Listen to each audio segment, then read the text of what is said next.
That assumption that I see, across multiple sectors is where organisations have assumed a certain level of capacity, or they've assumed a level of stretch.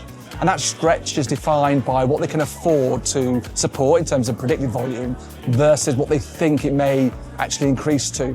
But what they haven't actually considered is what happens if you get double, triple, quadruple the volume, and customers' expectations are no different, whether it's peak time of year or other parts of the year. So what's crucial in my experience is that yes, you've got to prepare for a certain volume, but you've got to make sure you've got the flex to go significantly beyond that volume.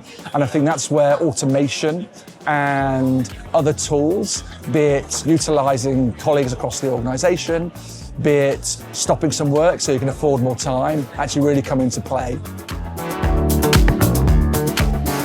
Yeah, so I think, what does everyone get wrong for peak? In my experience, I've found that a lot of brands, aren't treating peak in a way where they can really, wow customers. So no matter that it's significant, in some cases it's double, triple the volume from earlier in the year. And this is a point where you're going to engage with new customers, you're going to engage with customers coming back. So what you want to do is give an experience that's significantly better, or one that's going to be exceptional.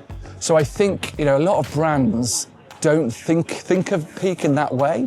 So as a consequence, a lot of brands will say, well, it's peak, therefore our service levels won't be as good. My expectations is that at peak, your service levels have got to be an exceptional standard, because those customers who've come back or are new to you, they will actually become loyal customers. So this is a real time to really wow customers of the future.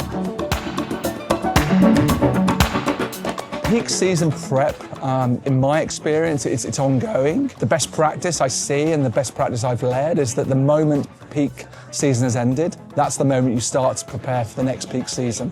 And I think that's because there's a number of reasons. For some brands, peak season is October, it's the golden quarter, October to December, in some cases into January. But actually what I've recognised is that throughout the year now, you're going to have flash sales. You're going to have points of the year where you want to drive volume at short notice, or you're deliberately driving increased volume to drive more revenue and drive more sales. So therefore, you've got to be ready for those peaks no matter what time of year. So the learnings that you take from your golden quarter, from October through to December, can really play into the following year. So it's continuous, but very much starts the day after your most recent peak is finished.